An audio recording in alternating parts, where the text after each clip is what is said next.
এটা SMC plus একটা popular electrolyte drink. আমি যখন এই পপুলার ইলেকট্রোলাইট ড্রিঙ্কসের লেভেল দেখলাম তখন সেখানে লেখা ছিল মোট কার্বোহাইড্রেট 10.90 গ্রাম পার 100 মিলিলিটার। ঠিক তার নিচেই লেখা আছে চিনি 11.12 গ্রাম পার 100 মিলিলিটার।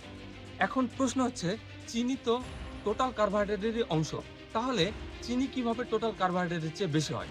বৈজ্ঞানিকভাবে এটা কখনোই সম্ভব না। বিশ্বের কোনো প্রোডাক্টেই এটা দেখতে পাবেন না। কারণ গ্লুকোজ, ফ্রুক্টোজ, সুক্টোজ, ম্যালটোজ, ডেক্টোজ, ফাইবার, চিনি এই সব কিছু হিসাব করে টোটাল কার্বোহাইড্রেটের পরিমাণ লেখা হয়। এখন প্রশ্ন হলো, এটা কি শুধুই প্রিন্টিং মিস্টেক, নাকি নিউট্রিশনাল ইনফরমেশন যাচাই কোনো ঘাটতি আছে? যদি এই দুইটির একটিও হয়, তাহলে উচিত হবে এখনই প্রোডাকশন অফ করে ভুল ঠিক করে অথবা সত্যতা যাচাই করে তারপরে বাজারজাত করা।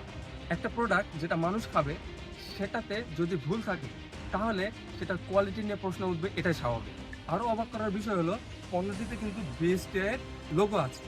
তাহলে বিএসটি কি দেখে কি চেক করে এই পণ্য বাজারে ছাড়ার জন্য ক্লিয়ারেন্স দিল?